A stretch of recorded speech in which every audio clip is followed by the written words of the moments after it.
اللهم صل وسلم على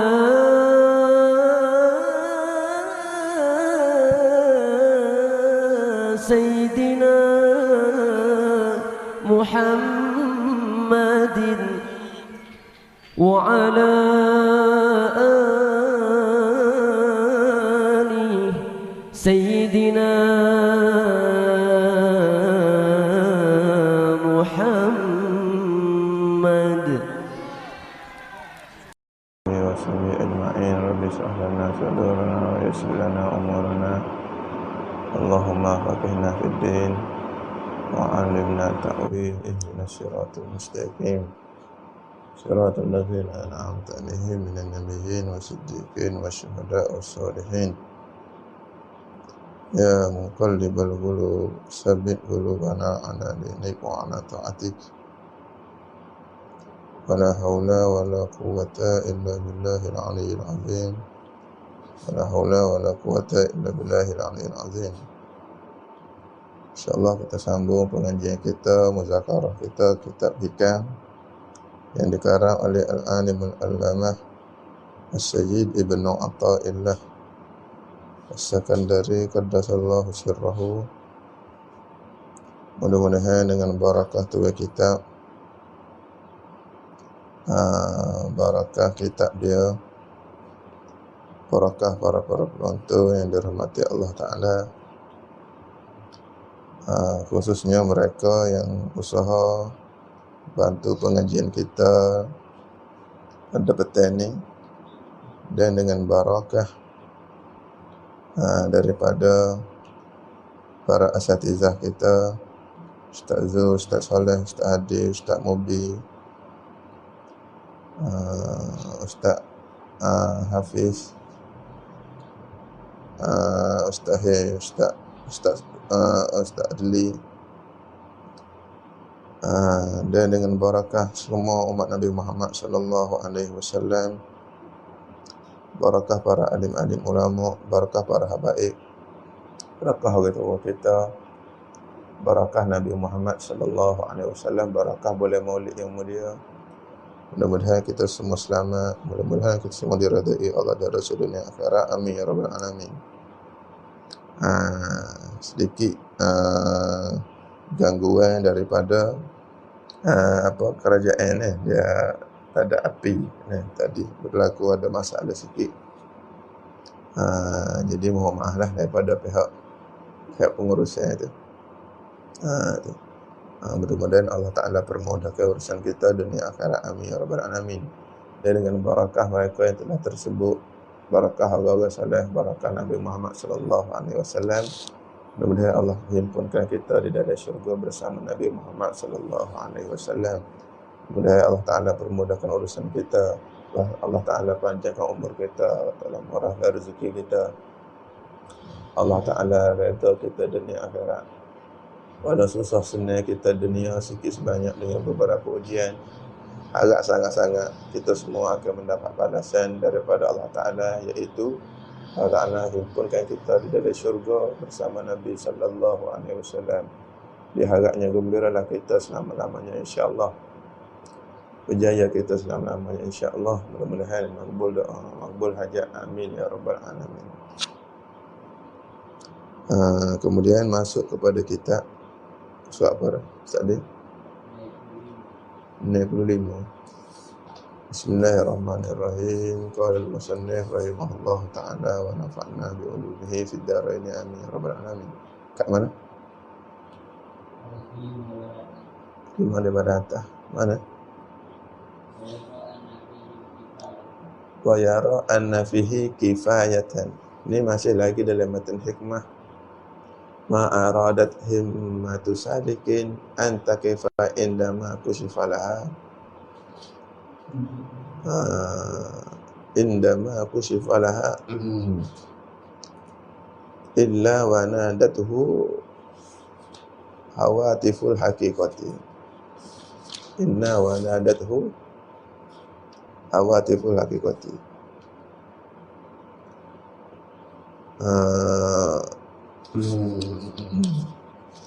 Dia masih lagi dalam matan hikmah pada nak menyatakan yang mana satu orang yang diberi oleh Allah Ta'ala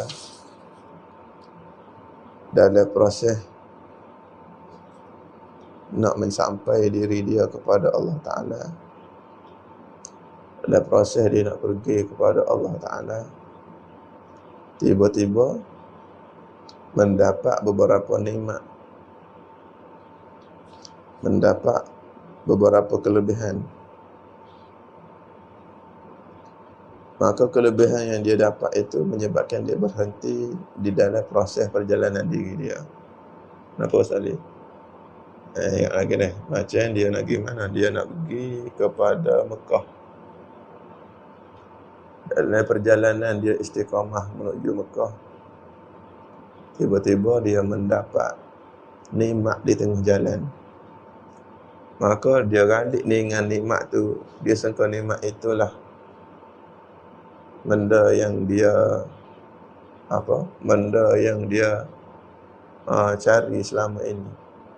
Padahal nikmat yang tengah jalan tu bukan benda yang dia cari. Itu ujian untuk diri dia. Maka tergoda dengan nikmat di tengah jalan, menyebabkan dia tidak meneruskan perjalanan, menyebabkan dia termasuk dalam golongan orang yang tidak tercapai cita-cita, disebabkan terpengaruh, tergoda dengan nikmat yang ada di tengah perjalanan. Begitu juga kita sebenarnya, matlamat kita nak menuju redha Allah, nak menuju Allah Subhanahu wa Ta'ala. Matlamat kita sebenarnya nak menuju Allah Subhanahu wa Ta'ala. Dalam proses nak menuju Allah, tiba-tiba dalam proses nak menuju Allah, tiba-tiba di tengah jalan diuji dengan beberapa nikmat. Maka ralik dengan nikmat, terpedaya dengan nikmat di tengah jalan. Kita menyangka nikmat di tengah jalan itu matlamat kita.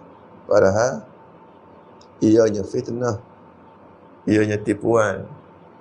Yang bertujuan tipuan itu nak mengalihkan matlamat asal kita, pandangan asal kita.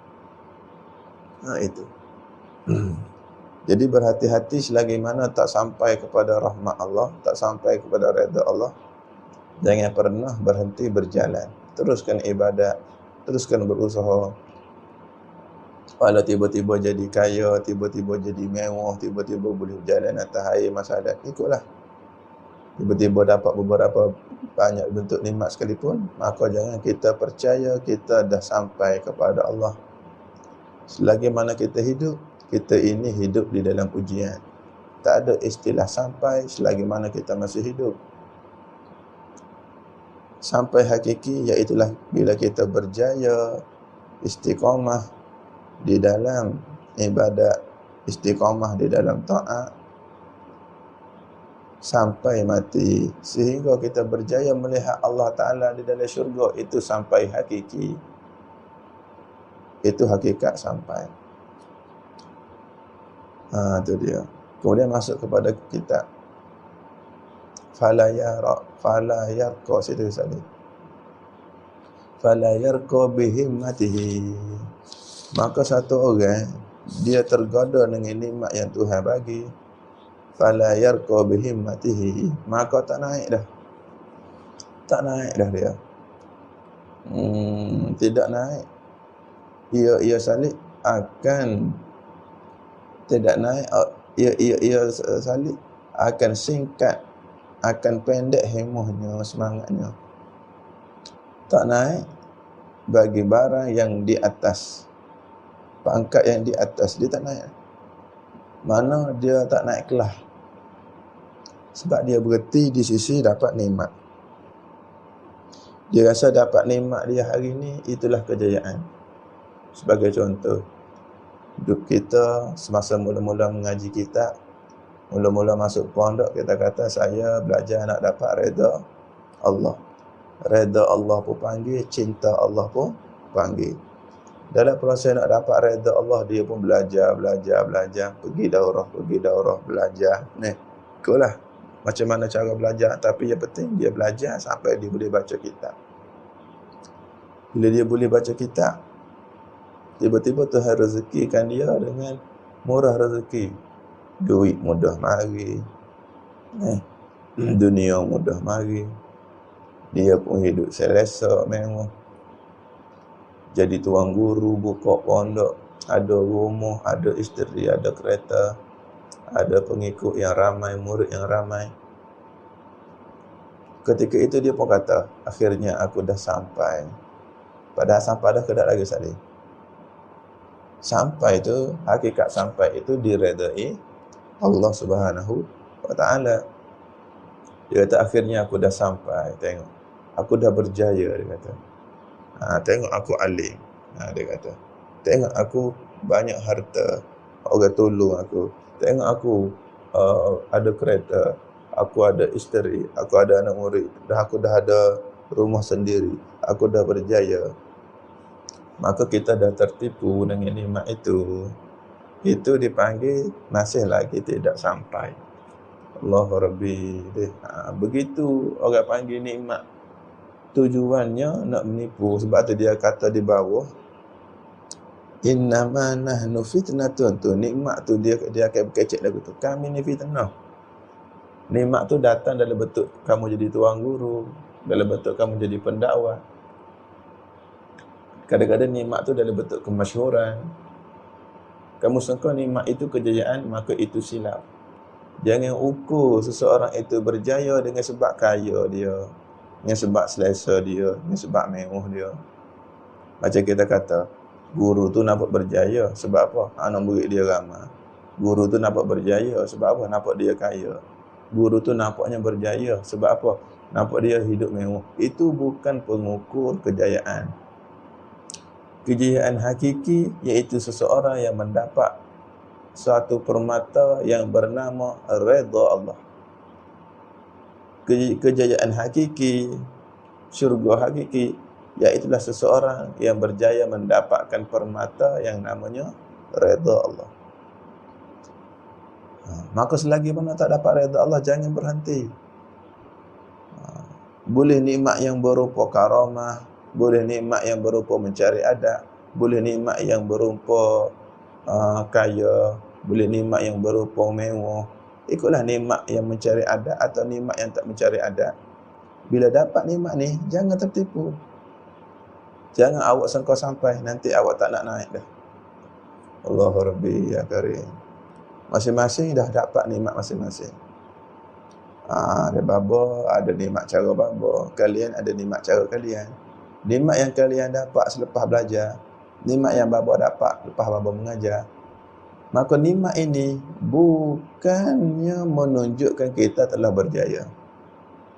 Kita masih lagi hidup, masih lagi dalam peperiksaan, masih lagi dalam imtihan. Tak mati lagi. Allah tak cabut lagi nyawa kita. Kita tak sampai lagi. Kita masih tak sampai. Bila tak sampai, jangan berhenti. Teruskan. Tertipu. Kadang-kadang kita naik kereta, sampai dah. Jangan berhenti. Ada orang sedar dalam kereta tu. Pergi. Di sini khayalan, di sini tipuan. Nikmat di sini nak perangkap kita. Nikmat di sini nak tipu kita. Pergi lagi. Tempat berjaya hakiki itu redha Allah. Au yara qusura himmatihi anir raqyi lima fawqahu. Atah pada lafaz yara. Tu dia. Au yara qusura himmatihi anir raqyi lima fawqahu, atau nampak ia salik akan singkat. Nampak akan tak sampai. Salik itu daripada naik barang yang di atasnya. Berasa tak ada nak naik martabat di atasnya. Itu dia. Berasa tak ada nak naik dah. Yang ni dia berasa tak boleh pergi dah. Kat ni je.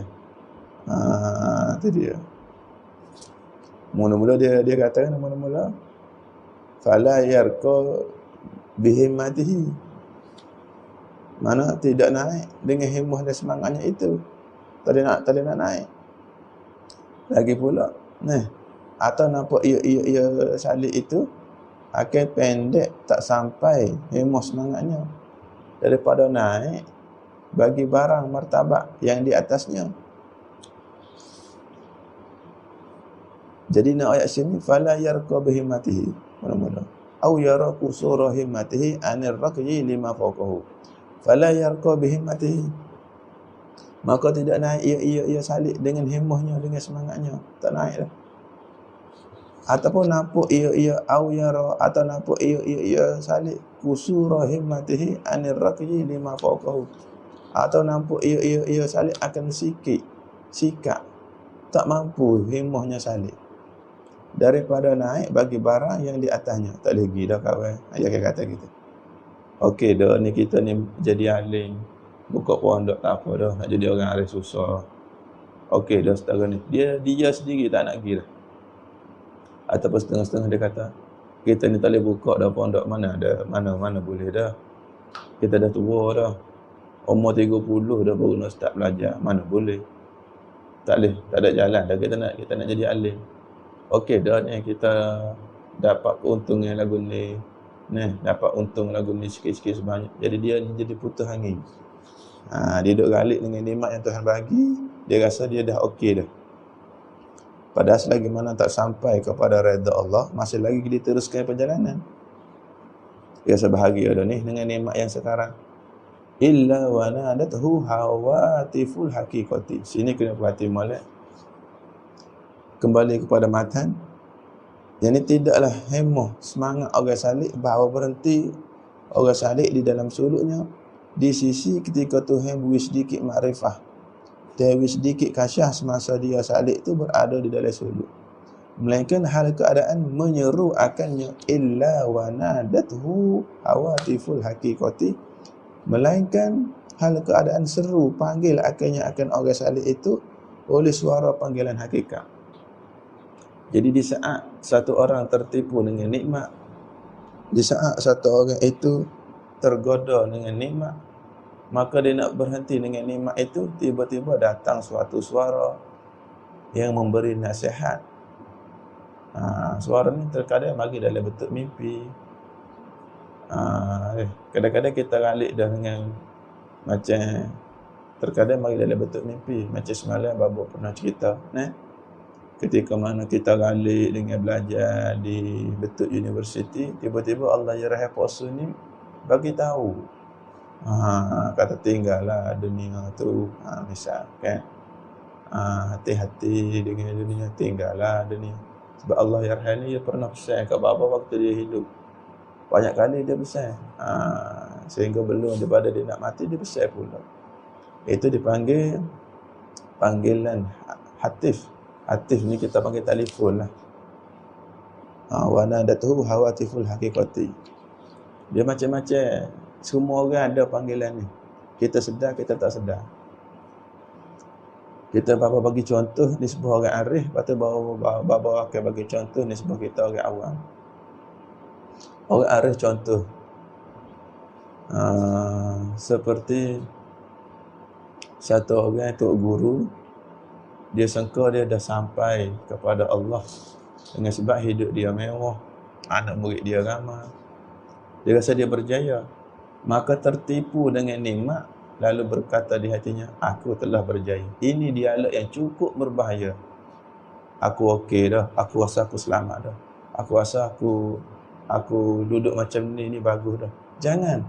Memang kita duduk macam ni bagus dah, jadi belajar, jadi pelajar, jadi guru mengajar, bagus dah duduk macam ni.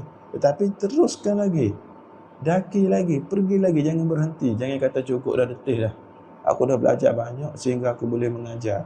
Aku dulu tak pandai, sekarang aku belajar sampai pandai, sampai sekarang aku boleh baca kitab. Aku rasa aku dah berjaya dah, biarlah tak ada jadi wali pun, aku nak duduk sampai sini saja. Jangan cakap macam tu. Teruskan lagi perjalanan, teruskan lagi perjalanan. Sebab masih lagi tak sampai. Masih lagi tak sampai hakikat redha Allah. Maka ketika guru tu rasa dia sampai, kalau Allah Ta'ala sayang dia, Allah Ta'ala akan campur suara hati. Hati ni suara telefon yang tak nampak tuan. Kita dengar suara tu. Terkadang kita duduk molek-molek dengar. Seperti Ibrahim bin Adham, ketika mana dia memburu. Ini ma'ruf dari cerita wali-wali Allah Ta'ala. Ma'ruf cerita Ibrahim Adham. Ketika mana dia pergi berburu, tiba-tiba bunyi suatu suara. Adakah kamu dicipta kerana ini? Itu suara hati. Adakah kamu dicipta kerana ini? Satu orang pelajar kita, dia ni kerja di KL. Kerja di KL. Tapi dia join belajar. Dia join mengaji, dia join. Cuma, dia ni Tuhan nak bagi rezeki lebih lagi. Mana dia ni sepatutnya boleh pergi jauh lagi. Tetapi dia kata cukup dah aku dengan macam ni, dia kata. Yang penting aku belajar. Lepas tu aku kerja. Aku ada masa lepak dengan kawan. Aku kerja. Masa kelas online aku belajar. Memang bagus dah dia ni. Cukup dah 3 tu. Tunggu kelas online, kerja. Lepas tu ada lepak bersama kawan, ada masa. Cukup. Dia tak ada kena awal pasal. Cuma dia ni masuk grup gangster. Gangster pun bukan gangster jahat, gangster baik, tolong orang. Dia rasa hidup dia ni okey dah duduk macam ni, dia rasa hidup dia selamat dah macam ni. Suatu hari dia naik kereta, tiba-tiba hampir aksiden. Mati, tak mati. Kali pertama. Kali dia pun mari di hati. Kenapa rasa tak sedap je ni? Hidup dia kata. Kali kedua mak dia bergaduh, hampir ditikam. Selamat lagi. Sampai ada orang pesan dia, nanti you orang tikam you macam mana? You hati-hati sikit. Beberapa peristiwa yang hampir menyebabkan dia mati, menyebabkan dia memikir. Ni, tu hati khawatir juga.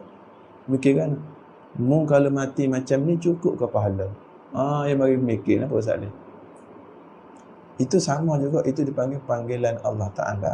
Dipanggil telefon, dipanggil miss call. Mari-mari mikir, aku ni tadi duduk lagu ni. Kadang-kadang panggilan Allah itu dalam bentuk suara guru kita. Kita pergi ziarah tok guru, tok guru kata macam ni. Kamu ni boleh buka pondok ni. Rugi kalau awak belajar you. Ada setengah tok guru dia nampak budak ni layak buka pondok. Saya tak pandai tuan guru, saya ni hanya pelajar daurah je. Memang, tapi awak nahu awak pandai, sorah awak pandai. Kitab-kitab Arab awak boleh baca ni. Sebab walaupun awak mengaji daurah, awak mengaji sampai boleh. Awak berapa kali dah daurah hadir? Saya rasa lebih 30 kali saya hadir majlis daurah. Masya Allah. Dalam masa yang singkat, walau daurah tu 2 bulan, 3 bulan, dia balik, dia ulang kaji, dia tak faham, dia kontak guru tu, dia hubungi guru tu. Ada masa luang, dia pergi ke rumah guru tu sendiri, dia belajar. Dia kata, tuan guru, hasil daurah hari tu, saya ada 30 tempat yang saya tak faham. Muka surat 1, muka surat 7, muka surat 86, muka surat. Dia kaji dengan detail yang tempat dia tak pandai, sampai dia pandai. Sehingga guru-guru berkata, kamu nak jadi apa? Saya ingat saya nak jadi cikgu je. Awak ni boleh buka pondok ni. Tinggallah. Rasanya awak boleh buka pondok. Pergi ziarah guru tu kata macam tu. Pergi ziarah guru tu kata macam tu. Balik di rumah, jadi gundah gulana hatinya. Macam mana ni? Sehingga jadi mimpi. Itu dipanggil hawal, dipanggil hatif juga. Siapa campur perasaan nak tinggal dunia, nak pergi akhirat. Ini bukan kita cipta perasaan ni. Walau ada setengah mereka yang tak suka ahli sunnah jemaah, dia kata, inilah kaum muda cerita dongeng Panglipu Lara, percaya sangat pada kata-kata hati. Nak tanya, siapa dia campur kata-kata hati? Siapa dia campur perasaan ini? Kita cipta perasaan ini, Ustaz Ali. Adakah kita ni pencipta? Perasaan ini jadi sendiri. Itu fahaman komunis. Komunis ni percayaan tidak ada Tuhan. Alam ni semula jadi sendiri. Ini fahaman orang kufur. Kita orang Islam, semuanya dijadikan Allah, semuanya diciptakan Allah. Termasuk perasaan ini. Okey, kemudian dia bertanya, macam mana perasaan nak berzina? Itu penciptaan Allah. Iya. Perasaan nak buat baik pun ciptaan Allah. Iya. Macam mana kita panggil berzina tidak dipanggil daripada Allah? Ingat, dalam agama hakikatnya semua daripada Allah. Kemudian bila perasaan nak buat jahat, Dia dipanggil daripada syaitan, walau hakikat daripada Allah. Sebab apa dipanggil daripada syaitan? Kaedah kita Ahlussunnah wal Jamaah, bila benda tu jahat, kita sandarkan kepada iblis, kita sandarkan kepada nafsu, kita sandarkan kepada syaitan. Kena idafak kepada syaitan, idafak kepada nafsu, idafak kepada diri kita. Bila benda itu baik, benda itu agama, benda itu akhirat, benda itu keuntungan nisbah akhirat, kena sandarkan, kena idafakkan kepada Allah. Sebab tu bila orang habis mengajar, dia akan kata macam mana? Segala yang baik daripada Allah, segala yang jahat daripada saya sendiri. Itu betul tu. Walau hakikat baik buruk daripada Allah. Ini sebuah adab bercakap, yang baik daripada Allah, yang jahat daripada kita, daripada syaitan, daripada nafsu. Itu adab bercakap.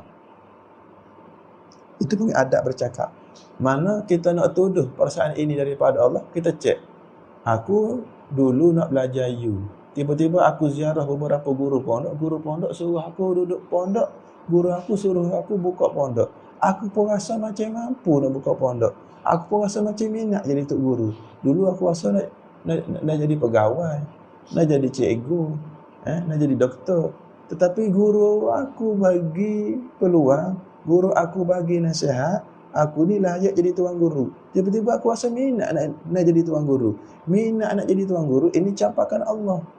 Minat nak jadi tuan guru, ini akhirat. Minat nak jadi tuan guru, ini kebaikan. Minat nak jadi tuan guru, ini dakwah. Minat nak jadi tuan guru, dipanggil menyambung kerja dakwah Nabi Muhammad SAW. Maka boleh kau tidak panggil ini daripada Allah, Ustaz Dali? Boleh lah. Kenapa kata bid'ah pula? Kenapa kata syirik? Adapun kalau terlintas kejahatan, terlintas keburukan, mari di hati nak buat jahat, ini tak boleh idafah pada Allah. Walau hakikat campakan ini daripada Allah, tetapi syariat aja, ulama fiqh aja, ulama syariat aja, ini campakan daripada syaitan, daripada nafsu, daripada iblis. Itu sistem, cara fahaman kita Ahlussunnah wal Jamaah. Itu cara berfikir ulama Ahlussunnah wal Jamaah. Ini sepakat ulama kita. Apa yang baik daripada Allah, apa yang jahat daripada kita sendiri, daripada nafsu. Sebab itu terkadang ibu-ibu, dia rasa ini selamat untuk anak dia, ini tak selamat untuk anak dia. Ibunya rasa macam tu. Maka perasaan ibu itu daripada Allah ke daripada nafsu? Kita nak hukum macam mana? Ibu rasa benda ni baik untuk anak, ibu rasa benda ni tak baik untuk anak. Nak hukum perasaan ibu itu daripada Allah atau daripada nafsu, cuba tengok, adakah perasaan ibu itu muafakat dengan Allah dan Rasul? Adakah perasaan ibu itu muafakat dengan Quran dan hadis? Adakah perasaan ibu itu muafakat dengan pandangan ulama? Cuba kita kaji. Okey, ibu tu rasa apa? Ibu tu rasa anaknya baik belajar sekolah dulu. Ibunya rasa anaknya belajar fardu ain, nanti bila dah besar, bila dah ada anak, dah ada keluarga, dah kaya, barulah belajar fardu ain. Ini perasaan ibu. Maka perasaan ibu ini bukan daripada Allah, kerana bercanggah dengan syarak. Adapun perasaan ibu yang mari di hatinya, aku rasa anak aku ni belajar dunia saja, tak ada pun belajar fardu ain. Aku rasa cuti-cuti ni nak hantar di pondok lah, biar anak aku ni ada didikan fardu ain. Ataupun aku nak wajibkan anak aku ni belajar fardu ain bersama aku tiap-tiap petang. Aku nak ajar anak aku fardu ain. Aku tak pernah ajar anak aku fardu ain. Sudah tiba masanya untuk aku ajar anak aku fardu ain. Maka ini dipanggil campakan daripada Allah. Sebab benda ni muafakat dengan akhirat, muafakat dengan perkataan ulama. Maka perasaan hati bila muafakat dengan agama, muafakat dengan akhirat, haza minallah. Itu daripada Allah. Itu cara nak hukum dia. Maka dipanggil panggilan Tuhan ketika mana satu orang yang mendapat nikmat Allah. Okey dah bang, kita kaya, kita hidup mewah. Kita sedekah sikit-sikit, rasa kita dah selamat dah. Tiba-tiba datang satu perasaan. Ataupun kadang-kadang dengar suara betul-betul. Macam Ibrahim Adha. Duduk dalam rumah, isteri dia, suaminya duduk dalam rumah. Sudah belajar online, dia pun tengok TV. Sudah belajar online, dia tengok TV. Tengok Hindustan. Tak apalah, kita kawan-kawan kita dah belajar. Tak apalah, kita tengok TV, kita enjoy sikit-sikit. Tiba-tiba dengar satu suara, suami isteri dengar. Wahai manusia, Adakah kamu ingat kamu selamat di akhirat? Kadang-kadang dengar. Seperti mana tuan guru bapa Allah yarham Posumik Gunung, dia sendiri cerita. Dia ni hampir setiap masa ibadat. Macam Habib Umar, dia kalau dia sampai pada Allah ni memang tak berhenti ibadat. Tak boleh nak berhenti. Dia pun muzakat dia sentiasa baca hikam. Hikam jadi macam wirid dia, baca kitab hikam. Walau orang tak ada, orang ada, dia mengajar ke dia tak mengajar, dia baca hikam. Kadang dia baca Al-Quran, kadang dia baca hikam, kadang dia zikir selawat. Suatu hari dia baca kitab hikam, dia mengantuk. Mengantuk sangat Ustaz ni. Dia mengantuk. Dia berasa nak tidur lah. Dia pun kata kitab hikam. Mengantuk lah, saya nak tidur lah, dia kata. Bila dia nak tidur tu, dengar suatu suara. Cukup dah kau tu. Cukup dah tu dah. Macam menganyi dia. Macam bentuk larangan. Cukup dah tu dah. Cukup dah tu. Dia sedar. Tak ada istilah cukup. Kita Ustaz Adli, kalau mati kita rasa cukup tak amal kita? Oi, jauh lagi no perjalanan. Mana ada cukup? Tiba-tiba kita rasa cukup. Berhenti dah. Tak usah cari gaji dah. Tak usah ada gaji. Tak nak ada duit. Tak nak ada pahala. Cukup dah tu duit tu. Dia pun dengar suara tu. Terus ambil balik kitab hikam. Buka balik. Padahal dia mengantuk tadi. Buka balik. Apabila dia tidur, baca kitab sampai tertidur. Maknanya, kalau mengantuk, jangan berhenti baca Quran. Berhenti bila? Baca sampai awak tidur depan Quran. Kalau betul awak nak tidur, awak tidur depan Quran tu.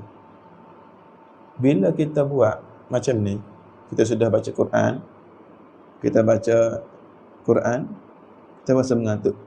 Mengantuk. Tidur tak lagi ngantuk. Semasa kita tutup Quran, kita baca dah Quran. Semasa kita tutup Quran, kita dapat pahala ke tidak? Kita dapat pahala. Semasa kita berjalan menuju katil, dapat pahala ke tidak? Semasa kita baring di atas katil untuk tunggu masa tidur, tak tidur lagi kan? Dapat pahala ke tidak? Kadang-kadang nak tidur tu kita ambil telefon pula. Mengantuk nak tidur. Dapat pahala ke tidak?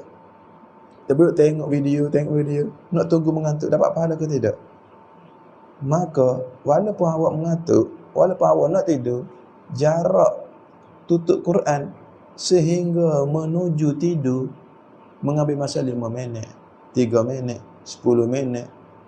Maka itu masa yang rugi. Awak dah buang masa itu. Kalau awak mengantuk betul-betul, awak baca sampai awak tidur. Sebab walau awak mengantuk, tak sampai masa tidur, awak tak akan tidur. Nampak Ustaz Ri? Kita mengantuk sangat-sangat tetapi tak sampai masa tidur. Tuhan kata macam mana?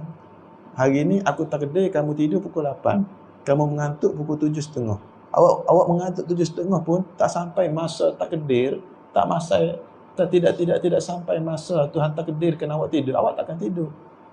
Maka baca Quran sampai waktu ditakdirkan tidur. Ibadat sampai waktu ditakdirkan tidur. Kata penat baca Quran, awak selawat. Pastikan sebelum tidur, selawat. Sebab bila dah tidur, bila dah sampai masa takdir tidur, tak dapat ibadat dah. Dia dah rasa dia. Jadi ibadat sampai tidur. Bukan sampai mengantuk. Sebab mengantuk ke tidur tu ada masa lagi. Nampak tak? Begitu ulama dulu tak sia-siakan masa walau 1 saat. Rugi kita ni nak tidur. Satu orang dia kata mengantuk kan. Dia main telefon. 1 jam pula atas katil. Kadang-kadang jatuh maksiat dalam 1 jam tu. Nampak tak? Maka penuhi masa kita dengan ibadah. Mengantuk tidur. Bukan mengantuk pergi rehat tunggu masa tidur. Mengantuk tidur. Tidur betul. Mana baca sampai tidur. Bukan baca sampai mengantuk. Nampak tak? Tak salah kita mengantuk. Kita tidur. Tapi baca sampai tidur. Maka Allah yarham, ditegur dia suara ni, bangun baca tidur. Ni bapa dengar sendiri masa bapa belajar dengan Allah yarham. Allahu Rabbi ya Karim. Begitu cermat penggunaan masa orang soleh. Begitu cermat hingga ditegur. Itu dia ni Allah Rabbi ya Karim. Tu Ibrahim Adham ditegur dengan bunyi suara betul-betul. Ni Allah yarham Rasul sendiri cerita. Kita ingat lagi masa kita belajar. Cuma tak tahu mata hikam yang mana. Mungkin masa tu posu duduk cerita mata hikmah yang ini. Dan bukan baba, bukan posu, kita semua ada panggilan hati. Tuhan bercakap dengan kita semua. Hanya kita sedar tak sedar telefon kita berdering. Kita angkat ke tidak telefon itu. Kita sedar ke kita tidak sedar. Kadang-kadang mari dalam bentuk mimpi. Mimpi matilah. Mimpi bencana lah. Benda tu dah banyak kali tegur kita. Tetapi terlampau gelap hati kita, kita tak sedar. Semua orang, kata guru baba, hari-hari ditegur Allah. Hari-hari ditegur Allah. Cara yang terbaik nak rasa kita ditegur Allah, kita belajar, kata guru baba. Belajar dengan guru mengajar. Guru mengajar itu Allah Ta'ala dah tegur kita. Setengah orang hakikat dia katakan, aku tak nampak tua guru mengajar. Aku tak nampak guru mengajar, aku nampak Allah mengajar. Sebab apa? Cuba kita perhati molek. Ini belajar hikam ni, kita jangan pula cakap dengan orang lain macam ni. Nanti orang faham silap. Baba kata, satu orang berkata, tak nampak bapa mengajar, tak nampak guru mengajar, tak nampak ulama mengajar, nampak Allah mengajar. Adakah ini fahaman yang sesat? Kalau kita faham guru itu ialah Allah, itu sesat. Kalau kita faham guru itu ialah Tuhan, itu sesat. Tapi apakah maksud kalam para waliullah? Aku bukan belajar dengan tuan guru, aku belajar dengan Tuhan. Apakah maksud kalamnya? Cuba kita perhati. Tuan guru baca kitab. Tak. Tengok bapa baca kitab apa ni? Sayyid Ibnu Athaillah. Ibnu Athaillah siapa dia?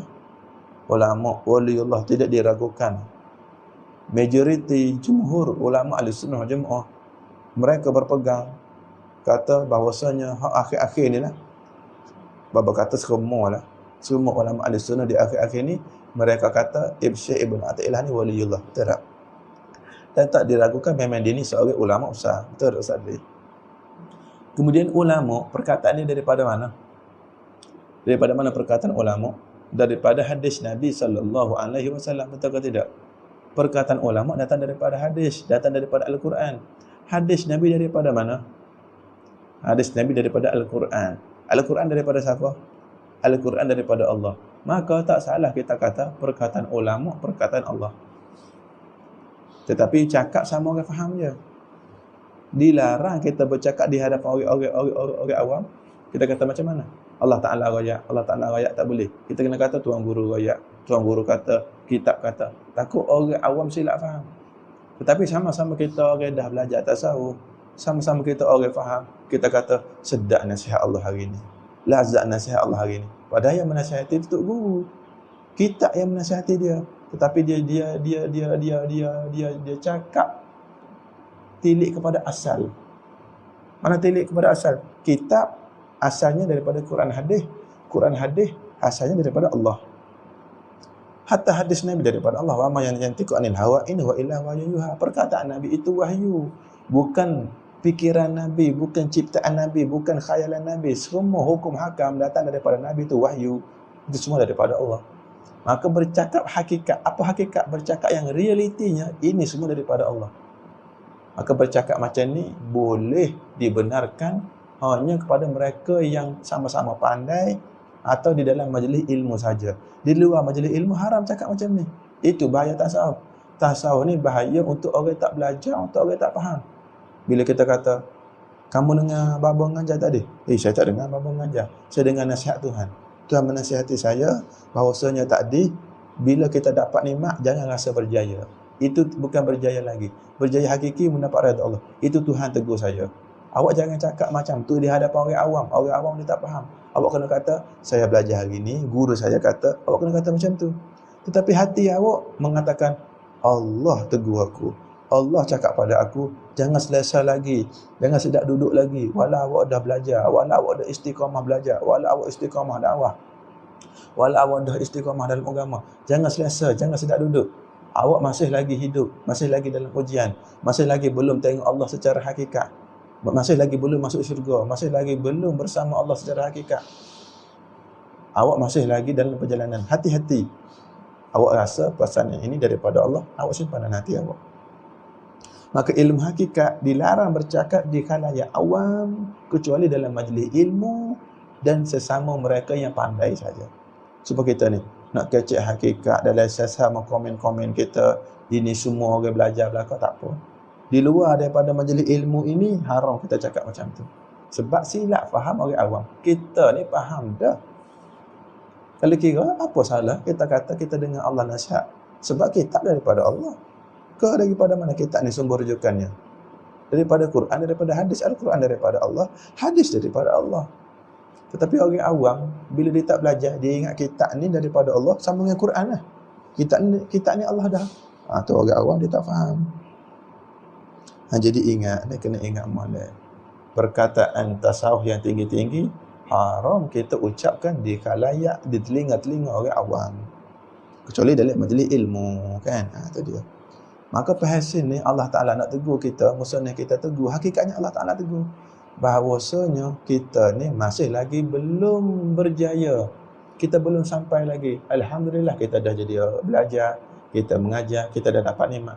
Tapi jangan relax lagi, jangan gembira lagi, jangan senyum dengan sebenar-benar senyum. Senyum sikit-sikit sudah. Pergi, jangan berhenti. Kalau kita berhenti juga, kita gagal. Pernah dengar ke tidak? Cerita dulu, cikgu-cikgu tadika kita cerita, bahkan kalau sekolah Syiah pun dia royak cerita ni. Cerita mana? Kura-kura berlumba dengan arnab. Ustaz Deli pernah dengar cerita ni? Arnab berlumba dengan kura-kura. Tiba-tiba arnab berhenti di tengah jalan. Betul tak? Anak berhenti di tengah jalan. Sebab dia rasa dia dah dapat nikmat. Dia rasa dia berjaya. Sebab apa dia berjaya? Dia dengan kura-kura, dia ada kelebihan. Mana kelebihan dia, Ustaz Ali? Dia dapat berlari laju. Kura-kura berlari slow. Dia berhenti di tengah jalan. Kura-kura berhenti dah tidak? Kura-kura tak pernah berhenti. Arnab berhenti kerana asyik dengan nikmat berlari laju. Dia rasa nikmat ni sempurna. Maka dia berhenti. Kura-kura itu teruskan berjalan. Akhir-akhirnya yang sampainya kura-kura. Contoh, katalah babo ni macam arnab. Babo kata babo dah alim dah. Alim sekadar babo, boleh baca kitab dah, okey dah, babo dah berjaya. Kami dah jadi tuan guru. Boleh duduk macam ni, tak apa dah, biarlah, tak ada jadi wali pun. Okey dah macam ni. Murid kita usaha dengan perlahan macam kura-kura. Tapi tak berhenti. Usaha. Tiba-tiba murid berjaya, guru tak berjaya. Pernah dengar tak suatu cerita? Cerita ni makruf kalau kita baca kitab tasawuf, lambat laun akan dengar cerita ni. Cerita mana? Guru sedang mengajar, tiba-tiba dia tengok ada satu orang berjalan atas air. Siapa dia berjalan atas air ni? Aku tengok semalam ada orang berjalan atas air. Besok aku nak jumpa orang ni, aku nak tanya apakah amalannya. Besok dia pergi jumpa orang tu, tengok anak murid dia. Tengok macam mana anak murid dia boleh berjalan atas air, dia tak boleh berjalan atas air. Periksa mari, anak murid dia beramal ilmu yang gurunya ajar. Gurunya tak beramal kerana sangka dia telah berjaya dengan semata-mata ilmu. Ilmu tak berjaya lagi, tuan-tuan, puan-puan, saudara-saudari sekalian. Ilmu ini suatu nikmat. Ilmu ini suatu hadiah yang besar. Ilmu ini suatu hadiah yang berharga. Adakah hadiah ini menunjukkan kita berjaya? Tidak. Ini hadiah untuk orang panggil, untuk kita pada peringkat permulaan. Bukannya sampai lagi. Hakikat sampai itu redha Allah. Kemudian kata ulama hakikat, bahkan masuk syurga tu tak sampai lagi. Hakikat sampai apa dia, Ustaz Ali? Redha Allah. Nampak ni? Redha Allah. Tu dia. Sebab akhirat besok dapat masuk syurga. Orang yang masuk syurga dapat tengok Allah Ta'ala semua ke tidak, Ustaz Ali? Semuanya dapat tengok Allah. Tetapi tengok Allah masa yang berbeza, kuantiti yang berbeza. Nampak ni? Satu orang dapat masuk syurga tengok Allah 1 kali 1 hari. Satu orang dapat masuk syurga dapat tengok Allah 10 kali sehari. Hakikat sampai tu bila? Ketika dapat lihat Allah. Itu bukti kita diredai Allah Subhanahu wa taala. Ketika masuk syurga tetapi tak dapat tengok Allah, itu dipanggil tidak sempurna redha Allah lagi. Walaupun dipanggil dah mendapat redha Allah tetapi tak sempurna redha. Hakikat redha yang sebenar, orang-orang arif dia buru hari akhirat besok di dalam syurga, kalau boleh nak tengok Allah Ta'ala semua. Allahu Rabbi ya Karim. Itu buruan mereka. Kita ni jauh lagi. Kita kenal dulu buruan orang arif, sistem perjalanan orang arif, peta-peta dia. Kita kenal dulu. Apa Sadik? Tu dia, Masya Allah. Maka jangan kita berhenti dengan nikmat di tengah jalan. Nikmat ini tipu lagi. Kita masih hidup lagi. Itu dia. Maka kita akan berhenti kecuali ada suara yang menegur kita. Illa wa nadathu hawatiful haqiqati. Geria panggilan hakikat ni, panggilan telefon. Ayil hawatiful lati tahtifu ala qalbihi min jihatil haqiqati al-ilahiyyati. Artinya suara yang memanggil ia suara, memanggil itu di atas hatinya, hati hamba, daripada pihak hakikat, pihak yang bangsa Tuhan. Seolah-olah ada suatu suara tegur orang salib, suara ini pilih orang salib supaya selamat. Macam mana Baba nak beritahu contoh lagi? Contoh macam ni. Kita kerja kilang, Baba kerja kilang, Ustaz Dudi kerja kilang, Ustaz Azul kerja kilang. Kita semua dalam majlis ilmu ni kerja kilang. Dalam ramai-ramai orang kerja kilang, tiba-tiba kawan kita kata, "Woi, aku nak berhenti." "Kenapa pula kau? Mungkin kau ni dia naik gaji kau. Bukan bos minat kau kau. Kau ni dah naik gaji dah. Awak jadi super apa? Apa dah? Apa? Ustaz Zul dia panggil apa? Super Allah, super apa dah? Supervisor. Ya. Supermarket lah kan. Supermarket nama kedai. Mojo. Ingat aku supermarket dah. Supervisor. Awak ni minggu depan naik supervisor. Aku tengok list kau tu ada bakal supervisor. Supervisor ni dia naik gaji 1,000 lah. Kalau sekarang awak gaji awak 1,000, supervisor 2,000. Aku rasa aku nak berhenti. Kau dia naik gaji. Cuba kau balik fikir dulu. Dia fikir. Dia tak bagi tahu isteri dia, fikir seorang dia. Aku nak balik lah. Aku nak kerja dekat-dekat yang tempat ada masjid. Aku nak kerja dekat tempat-tempat yang ada pondok. Aku rasa aku tak tenteram lah.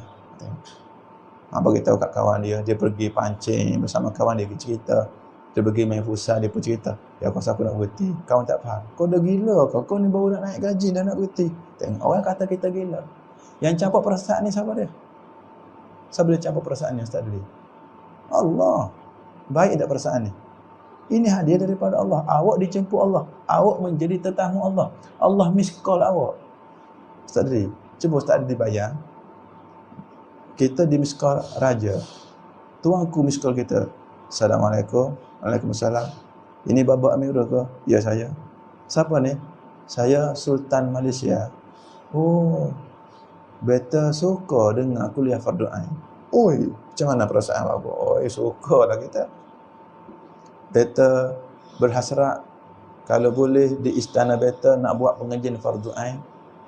Boleh Baba Amirul datang mengajar dan jemput beberapa orang guru lagi biar ada di istana beta tauhid, fiqh, tasawuf. Dan beta nak jemput orang-orang ramai hadir. Dan cadangan beta nak buat majlis maulid dalam istana beta. Boleh Baba Amirul jemput tuan guru. Oh, tuanku, insya-Allah saya boleh usaha mudah saja untuk jemput semua tutup guru insya-Allah. Tutup guru Kelantan ni kawan-kawan kita belaka, guru-guru kita belaka, sahabat kita belaka insya-Allah. Mereka suka, percuma tak apa tuanku mereka datang. Percaya. Padu tergede ni. Nak sungguh pun Baba boleh panggil, percuma je tuan guru ni. Kalau nak masuk pergi mana-mana dia nak buat maulid tak apa, pergi. Bila-bila lagi nak buat di istana, nak dakwah. Sebar Rasulullah, sebar Allah Ta'ala. Gembira tak Ustaz Di? Gembiralah yang dipanggil, yang telefon kita raja. Kan? Tu dia. Tak bayar duit, tak apa, kita tak ada nak duit. Biar boleh mengajar, dia boleh buat maulid. Itu je kita. Tak apa. Tu dia. Tak payah bayar, tak apa, tak perlu bayar. Asalkan diberi peluang untuk berdakwah. Syukur Alhamdulillah. Allah Ta'ala bayar. Aku suka bila raja telefon. Jadi Ustaz Duli. Satu orang ahli gusti tu, Presiden Turki telefon dia. Turki tak silap apa, telefon dia. Suka dia Presiden Turki telefon dia. Begitu juga Baba, kalau Sultan telefon Baba, Suruh baca kitab di istana. Oh, suka kita. Sebab beri peluang dakwah. Lepas tu bagi tahu kepada bapa, sultan bagi tahu nak buat majlis maulid. Oh, alhamdulillah, amin. Mudah-mudahan sukalah kita. Ini bukan sultan telefon. Allah telefon. Allah campak di hati kita. Sudah tiba masanya kamu belajar fardu ain. Jangan lalai. Rasa macam ni di hati. Itu Allah Ta'ala lah tu. Kenapa hidup aku ni serabut je akhir-akhir ni? Kenapa hidup aku ni serabut je akhir-akhir ni? Stres rasa-rasa. Kita pun buka telefon. Buka telefon. Dengar kuliah fardu ain. Dengar. Tenangnya. Tenangnya rasanya. Sudah tiba masanya aku menyelami dalam dunia fardu ain. Aku kerja, aku belajar. Tapi sudah tiba masanya aku belajar fardu ain. Tengok. Itu campakan daripada Allah. Walau orang tak faham, dia kata kita gila. Biar dia kata kita gila. Kurang-kurang kita gila Allah. Gila Rasulullah. Susahlah apa-apa nak ayat ni. Tu dia ni. Man yazuk yadri. Siapa pernah rasa dia tahu. Tak rasa tak tahu. Maka orang tak rasa dia akan maki kita gila lah. Bengong lah. Khayalan lah. Panglipular. Awak tak rasa. Kita nak beritahu macam mana? Kerana salih. Beberapa banyak guru-guru kita seperti Bapa Rosli sendiri. Molek-molek duduk maktab, tiba-tiba layak masuk maktab, tiba-tiba pergi duduk pondok. Itu semua daripada Allah. Apa kita nak kata? Ada kadang-kadang setengah orang tu. Dia kata nak ziarah je pondok. Ziarah pondok lekat berhenti malah kerja. Ada. Begitu juga ada satu orang ni mari ziarah Yaman kan, tarik. Kata mari ziarah je, apa-apa berjalan-jalan duduk sebulan, tiba-tiba tak nak balik. Tengok. Tak ada orang pujuk dia, tak ada orang goda dia. Dia rasa sendiri, benda ni daripada Allah. Ini bukan benda bohong. Sebab apa dia tinggal kerja dia? Padahal gaji dia sedang naik. Cuba kita fikir, lazat tak gaji naik? Lazat tak dapat masuk U? Orang lain berebut nak masuk U, betul? Orang lain berebut nak gaji tinggi. Kenapa dia tinggal? Ustaz Dali. Menandakan ada sesuatu yang lebih lazat yang dia jumpa. Dia ada penemuan baru. Sesuatu yang lazat yang dia baru jumpa, lebih lazat benda ni sehingga dia tinggal benda lain. Orang tak faham benda lazat itu benda apa, maka dia maki kita, dia kritik kita. Maki 1000 kali maki, kita tak tinggal Allah, tak tinggal Rasulullah. Redha Allah, redha Rasul lebih lazat pada segala-galanya. Bukan redha Allah, redha Rasul lebih lazat pada syurga. Nampaklah kita. Ada nak ayat tinggi lagi, takut bahaya ni. Takut tak faham. Biar dulu. Okey dulu sampai situ pun tak apa dah. Sekurang-kurang kita dapat faham matlamat utama redha Allah, redha Rasulullah sallallahu alaihi wasallam. Maka bila satu orang ni Allah Taala sayang dia, Allah Taala panggil dengan bentuk telefon. Wa yuhtamalu, dan diihtimalkan juga telefon ni, panggil panggilan hatif ni. Apa terjemah telefon selalulah telefon Allah. Mana mudah faham kan? Kerana terjemahnya hawatiful hakikat ini panggilan hakikat. Tapi kalau bahasa Arab, hatif ni mana telefon bimbit, tak silap apa. Panggilan hakikat ni nak suruh mudah faham. Kalau untuk baba dulu dia terjemah panggilan hakikat. Begitu lamalah baba belajar nak dapat faham apa panggilan hakikat. Sehingga Tuhan rezekikan kita faham, Tuhan rezekikan kita boleh alami sikit-sikit sebanyak. Kita dapat faham, dia macam telefon lah juga. Suatu panggilan, suatu call yang tak tahu siapa dia call, siapa dia lagi kalau bukan Allah. Dia call kita. Dan diihtimalkan juga bahawasanya makna panggilan hakikat ni. Wa yuhtamalu anna makna panggilan hakikat siapa dia? Illa wa nadahu lisanul hali al-haqiqati allati kushifat lahu. Dan boleh kita faham, kita tangguh makna panggilan hakikat tu dengan mana? Melainkan hal keadaan memanggil akan salib itu oleh lidah kelakuan hakikat yang dibuka akan kelakuan hakikat itu bagi salib. Dia panggil lidah hakikat. Suara atau panggilan hati, dia panggil apa lagi? Jentikan hati, panggilan hati, pancingan hati. Kadang-kadang duduk belajar kita, tiba-tiba rasa hati. Siapa dia pernah rasa? Ada orang pernah, ada orang tak pernah. Tak pernah tu dengar dulu. Dia rasa pop hati dia. Oh, weh, aku dengar guru ni mengajar, weh, apa ni hati aku ni? Lepas dengar guru tu mengajar, dia nengung. Terfikir, apa nak jadi dengan aku ni? Aku ni ada benda lain lagi ni. Jauh lagi perjalanan aku ni. Aku ni ada akhirat rupa-rupanya. Sudahlah, dijemput Allah Ta'ala. Awak dah dapat surat jemputan Allah tu. Mari berfikir, weh, aku ada akhirat, weh. Aku rasa hidup ni macam gila susah. Akhirat susah lagi jalanannya. Aku nak lepasi kubur, nak lepasi padang mahsyar, mizan, sirat. Weh, ini bukan main-main ni, weh. Mari di hati dia. Aku nak bayar loan rumah, hidup macam orang gila, dah rasa susah. Akhirat susah lagi. Dunia susah-susah aku usaha. Susah akhirat aku tak pernah usaha. Apa nak jadi dengan diri aku? Tengok dia persoalkan dirinya. Siapa dia campur perasaan ni? Ini daripada Allah. Ada satu orang manusia dapat perasaan macam ni, dia endahkan. Ini bahaya. Dia dah dapat dalam hatinya, aku ni bahaya ni, hidup dengan tak ada fardu ain, hidup dengan sembahyang tak khusyuk, hidup dengan tak kenal Allah, hidup dengan tak kenal Rasul. Bahaya ni. Pedulikanlah. Peduli apa aku? Awak dapat surat jemputan, awak koyak surat jemputan itu, awak balik, awak buang, awak rugi besar besok. Begitu. Kalau tak belajar hikam, kita tak tahu ni. Allah Ta'ala panggil kita, Allah Ta'ala miss call kita. Kita buka-buka telefon, ya Allah, 1000 miss call. Gawe telefon. Kita rasa macam mana, Ustaz Adli? Satu orang bila dia bercinta, isterinya call, gawe dia call, 100 kali tak angkat. Takut tak? Kena marah tak balik nanti? Kenapa abang tak angkat telefon saya? Mau pergi mana? Ke ada orang lain? Sudah lalu kita dah. Ni yang call kita siapa dah? Allah Ta'ala. Kita sedar tak? Tak sedar. Mana nak sedar? Saya ingatkan mimpi itu biasa-biasa saja. Itu daripada Allah. Awak mimpi apa semalam? Ya Allah, saya mimpi orang tua kejar saya. Buruk sangat-sangat muka dia.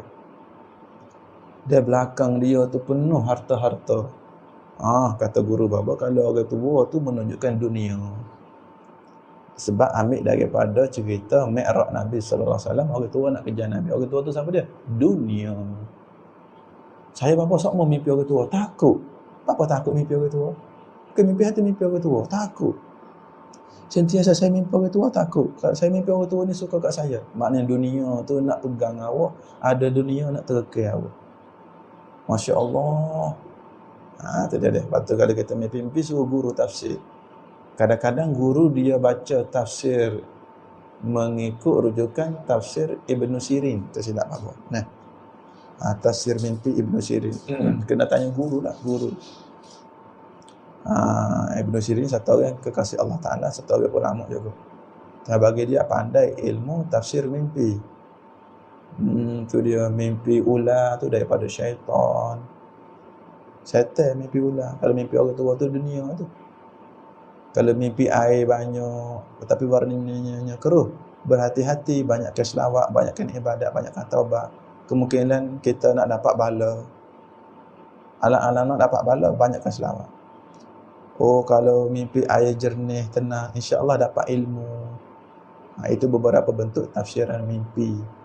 Itu cara Tuhan bercakap dengan kita. Bukan Tuhan bercakap ni dia mari depan rumah ketuk bila Assalamualaikum. Saya Tuhan, saya nak bercakap. Bukan macam tu Tuhan bercakap dengan kita. Dia bercakap dalam bentuk isyarat. Bercakap dalam bentuk yang disebut oleh kitab hikam. Dipanggil panggilan hakikat. Tu dia. Wa yuhtamalu anal ma'na illa nadahu lisanul hali al-haqiqati allati kushifalhu. Mana sir wa juddah. Juddah ni faham. Boleh kita baca dua wajah. Mana boleh baca dua makna, dua wajah. Mana fi'il mudhari' bagi juddah ni, yakni judda ya juddu dan jadda ya jiddu boleh. Jadda ya juddu, jadda ya jiddu. Boleh baca belakang dua wajah ni. Fi'il amal tu judda jidda boleh. Sir wajudda fi siri wala takif. Tu contoh panggilan hakikat. Mana contohnya? Maksudnya kita syarah kita bagi tahu contoh. Tiba-tiba dengar suatu suara atau dapat satu pengertian dalam hati, berjalanlah olehmu dan bersungguh olehmu pada berjalan dan jangan engkau berhenti. Supaya kita tengah-tengah berjalan tiba-tiba dengar, "Woi, pergi lagi, jangan berhenti. Alim ini bukan nikmat yang sebenar. Kekayaan yang kamu dapat dengan sebab kamu mengajar bukan nikmat yang sebenar. Ramai pengikut bukan nikmat yang sebenar. Pergi lagi." Suatu suara ni tegur kita. Kadang-kadang suara ini dapat dalam bentuk lintasan hati. Kadang-kadang suara ini dapat dalam bentuk mimpi. Kadang-kadang suara ini dapat dalam bentuk suara betul. Suara siapa? Suara kawan kita. Kawan kita macam mana, Bapa? Contoh macam ni. Kawan kita masuknya benda lain. Kita duduk atas kerusi kan, duduk main bola. Kita berkata dalam hati kita, macam mana aku ni? Nak berhenti kerja ke tak nak berhenti kerja? Ya Allah, tunjukkan kepada aku, ya Allah. Aku tak tahu nak berhenti ke tak nak berhenti. Kalau berhenti kerja, rugi gaji aku sedang naik. Tapi kalau aku berhenti, aku kerja di satu tempat, aku dah usia dah tempat tu. Tempat tu dekat dengan pondok. Memang kalau aku sewa rumah dekat situ, malam-malam aku boleh duduk pondok tu. Ataupun aku tinggal kerja yang gaji mahal, aku kerja yang biasa-biasa. Walaupun kerja kilang ni gajinya murah, aku sempat sembahyang Jumaat. Petang-petang aku boleh belajar online. Tetapi kalau aku ambil kerja ni mahal. Kerja apa yang gajinya mahal? Kerja naik kapal, berlayar 5-6 bulan baru balik. Nak tengok kelas online tak dapat kerana berlayar atas kapal. Kalau aku berhenti kerja kapal, aku rugi. Tetapi kalau aku kerja kilang macam sekarang, kerja kampung macam sekarang, gajinya kecil. Tetapi aku dapat join kelas online. Aku dapat hadir Jumaat. Aku dapat luangkan masa bersama keluarga. Macam mana ya? Tetapi kalau kerja gaji besar, isteri aku suka gaji besar. Anak aku pun suka gaji besar. Boleh beli kereta besar. Tetapi kalau gaji kecil, aku dapat hadir majlis fardu ain. Allah Ta'ala aku suka. Bila Allah Ta'ala suka, mesti isteri aku suka. Walau permulaan dia tak suka pun, mesti dia akan suka sebab aku jadi baik. Kalau aku kaya, aku jadi jahat. Mula-mula je orang suka aku, lama-lama bila aku jahat, orang tak suka aku. Macam mana? Nak yang mana? Contoh kan, dia duduk fikir dua tu. Kita pun kata, nak kerja dekat, kerja jauh. Kerja dekat, kerja jauh. Kita duduk kecek sore. Tiba-tiba kawan kita datang. Duduk yang dekat je bro. Dia tak paham apa pun saat ni. Dia dengar hujung. Dia kata, dia dengar yang hujung. Kerja dekat, kerja jauh. Kerja dekat je bro. Apa mau jawab aku tu? Tak tahu. Aku dengar mu cakap macam tu, aku cakap macam tu. Itu Tuhan dah tu tegur. Nampak tak? Dia pun pergi pula di kedai makan. Fikir pula, nak kerja dekat ke nak kerja jauh? Nak kerja dekat, kerja jauh. Dia pun tengok drama dalam TV. Dia contoh dia. Tengok Tuhan. Tuhan hantar mesej pada dia. Tengok drama dalam TV. TV tu kata macam mana? Itulah. Kita kaya ni menyebabkan kita masuk. Apa dia TV dia pun cakap macam ni juga ni. Nampak tak? Nampak tak? Lepas tiba-tiba dia dengar meja sebelah pun cakap, saya ingat saya nak balik kampung lah. Kerja banyak-banyak, duit banyak-banyak tapi tak boleh duduk dengan family. Tak kenal Tuhan buat apa. Aku ingat aku nak balik. Macam mana ni dia pun cakap macam ni juga. Dengar. Nampak Ustaz Ali? Seolah-olah alam ni tolong dia. Bukan alam tolong kau. Bukan alam ni tolong awak. Allah sedang hantar mesej pada awak. Nampak Ustaz Ali? Tiba-tiba dia pun kata, tak kira lah. Aku nak kerja juga dekat yang gaji mahal tu. Aku nak kerja juga tempat gaji mahal. Biarlah. Tuhan tegur aku pun. Biarlah aku dengar aku rasa, biarlah aku rasa berat pun. Aku nak pergi juga kerja kapal. Satu hari Ustaz Ali, dia kemah-kemah baik ni. Kemah-kemah baik ni. Naik kereta, hampir accident. Mari mikir. Aku kalau aku accident macam ni, teruk aku ni. Aku rasa aku tak boleh pergi. Sebab apa? Banyak sangat gangguan. Dia pun naik lagi kat airport, tinggal pasport pula. Tinggal pasport, perjalanan tadi hampir accident, lepas tinggal pasport. Aku rasa memang Tuhan tak bagi. Nampak tak? Itu sama tu. Setengah orang dia kata mengaku. Ini semua kebetulan.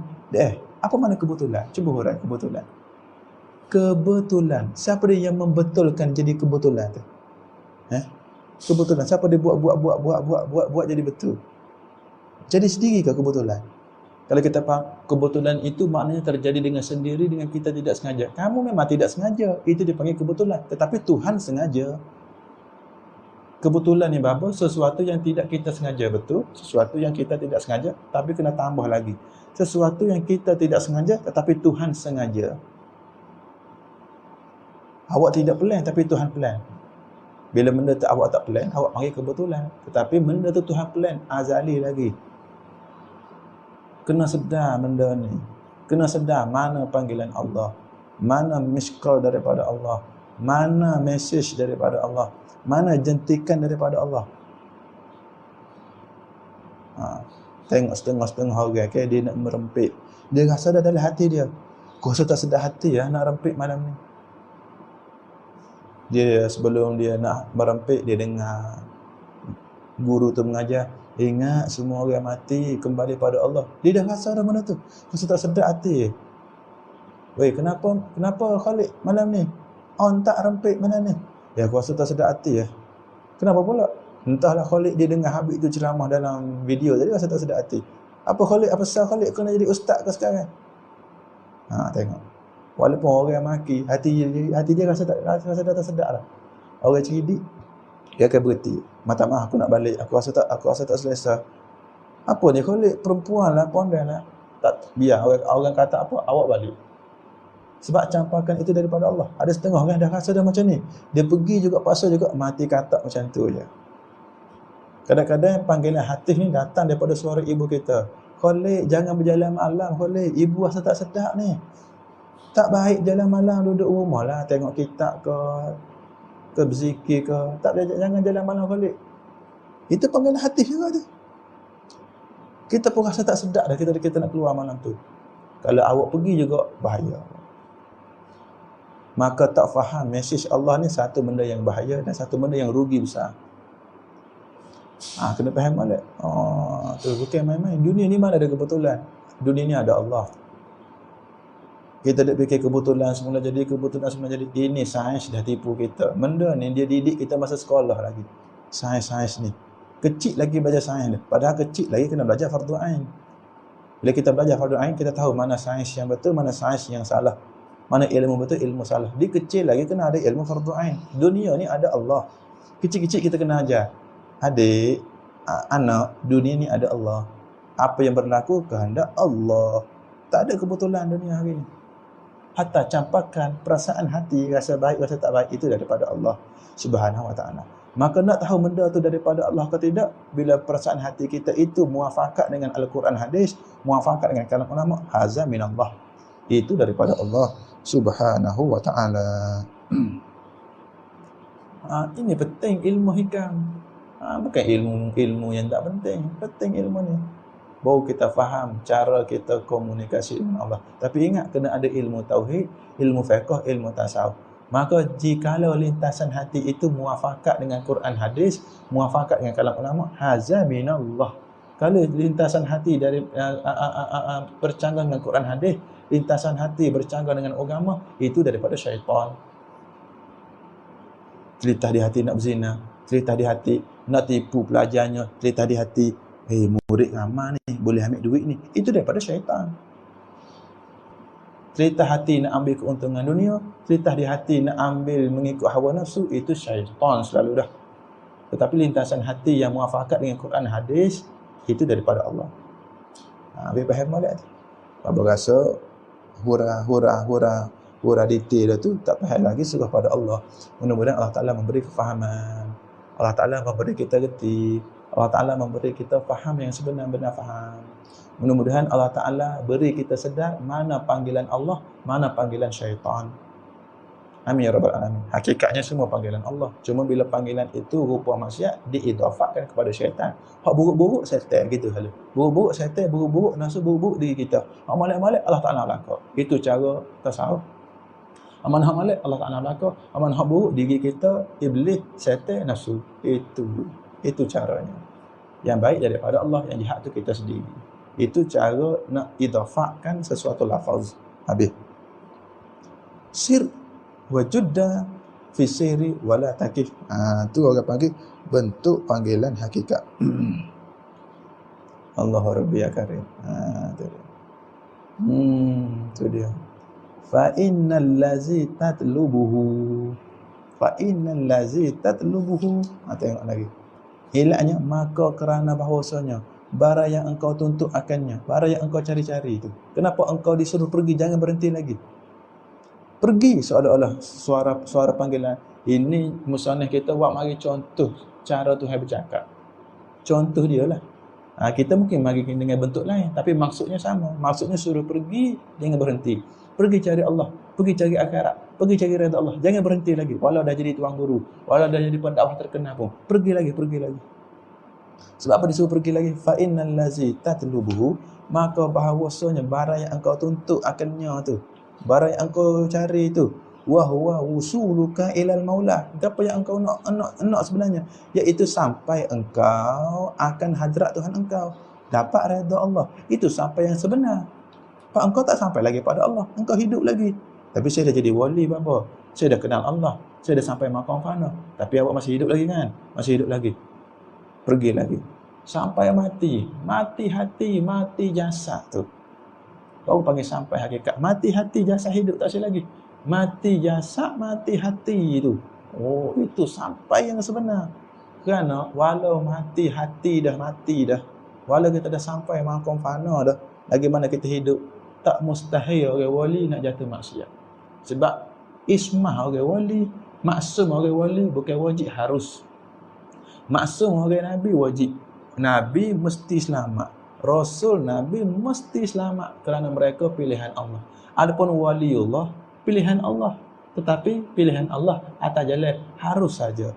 Tak mustahil para wali nak jatuh zina, nak jatuh maksiat Allah. Itu bapa dah kenalin. Walau bapa ni tuan guru, lari daripada perempuan, tak main telefon, tak main internet.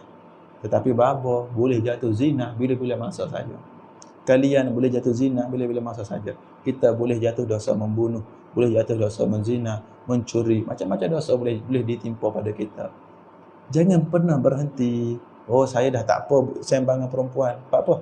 Sebab saya dah tak minat dah perempuan. Saya dah jadi tuan guru dah. Saya dah belajar kitab hikam. Saya boleh sembang dengan perempuan. Oh, jangan. Tetap kena berhati-hati. Istiqamah. Teruskan berjalan sampai mati. Jangan sangka kamu dah selamat, sangka kamu dah berjaya. Rasa selamat, rasa berjaya, itulah tak berjaya lagi. Rasa selamat, itulah tak selamat. Rasa selamat, itulah tak selamat. Sentiasa berjaga-jaga, sentiasa rasa tak selamat, itulah dia panggil selamat. Sentiasa beringat, dia selamat. Siapa tak beringat, dia tak selamat. Tengok perempuan, beringat sama, pakai perdah, pakai tuduk labuh, lari pada lelaki. Orang ni selamat pada zina. Ada orang tak berjaga-jaga. Tak apa, naik kereta dengan lelaki. Lelaki ni baik. Lelaki ni minat kitab pondok. Lelaki ni baca kitab pondok. Tak apa naik kereta dengan dia. Nama-nama dia gigit kita. Sebab kita tak berjaga-jaga. Kita tak selamat. Tanyalah orang yang kena rogu, kena bunuh, orang yang jatuh dalam zina, orang yang jadi berzina, mereka semua tidak berjaga-jaga, mereka tidak berhati-hati, mereka bermudah-mudah, maka mereka jatuh dalam dosa tinggal semaya, dosa berzina, dosa merogu, dosa membunuh, dosa ujub, dosa takabur. Ini semua disebabkan tidak berhati-hati, mereka sangka mereka selamat. Jangan selesa, jangan rasa selamat. Pergi lagi, usaha lagi. Jalan terus. Kita masih lagi hidup. Walau dah, baba, saya dah 4 tahun tak pernah tinggal sembahyang malam. Saya sembahyang malam tiap-tiap malam, baba. Tiap-tiap malam saya mimpi syurga, saya mimpi ahli syurga. Macam mana, baba? Jangan berhenti sembahyang malam. Walau awak mimpi syurga, walau bidadari kata awak ahli syurga, tapi awak hidup lagi. Peluang nak masuk neraka masih ada. Peluang nak kufur masih ada. Teruskan ibadat, jangan istiqamah, jangan terpancing dengan nikmat-nikmat yang dihidangkan. Walaupun betul nikmat itu sekalipun, kita masih lagi hidup, masih lagi dipanggil dalam peperiksaan, masih lagi dalam tes, dalam testing, dalam ujian. Jangan berhenti. Itu semua khayalan lagi. Itu semua bukan sebenar lagi. Bila awak dah mati dah, dicabut nyawa dalam keadaan awak istiqamah ibadat, dicabut nyawa dalam istiqamah lari pada nafsu, cabut nyawa dalam istiqamah lari pada maksiat, cabut nyawa dalam istiqamah ibadat. Ketika itu baru sebenar-benar sampai. Baru dipanggil sampai. Baru dipanggil sampai. Ingat molek ni. Tu dia. Lepas tu orang puji, oh Babu Amirul Waliullah. Ustaz Zul ni dipanggil kekasih Allah. Ustaz Adli wali kutub daerah Bacok ya. Ni bukan wali kutub dia ni, wali kutub Bacok. Tu dia. Malah macam mana orang puji kita? Kita masih lagi hidup. Hatta yang memuji itu mari dalam bentuk malaikat. Sekalipun malaikat yang memuji, pedulikan mereka. Hatta hak mari puji Nabi Khidir. Assalamualaikum, saya Khidir alaihi salam. Kita salam dengan dia. Nak cakap Nabi Khidir, tangan dia lembut. Lembut, tak ada tulang. Khidir tangan tak ada tulang. Oh memang dia Nabi Khidir. Kamu ahli syurga. Jangan kita dengar buah dia. Sebab apa? Sebab kita masih lagi hidup. Hidup, apa makna hidup? Exam tak habis lagi. Periksa tak habis lagi. Masa exam, masih lagi exam. Tapi dah jawab dah ni Baba. Jawab semua dah ni. Cek balik. Tapi saya sudah jawab. Jangan keluar lagi Dewan Peperasan. Masa yang ada, cek. Takut ada silap lagi. Oh, mujur saya cek 5 silap tadi. Tengok. Mujur saya cek ada 5 silap. Tidak tak dapat saya hari ni. Jangan selesa. Waktu peperiksaan masih lagi berlangsung. Oh, dapat 5. Jangan selesa. Boleh jawab semua. Jangan selesa. Waktu peperiksaan masih lagi sedang berlangsung. Jadi kita dunia ini di dalam dewan peperiksaan. Bila begitu periksa, mati itu begitu periksa. Pas nak cek markah bila? Tepat cek markah dalam kubur. Kubur nak cek markah. Okey, markah tauhid, ma rabbuka dapat jawab ke tidak? Dan siapa nabi kamu dapat jawab ke tidak?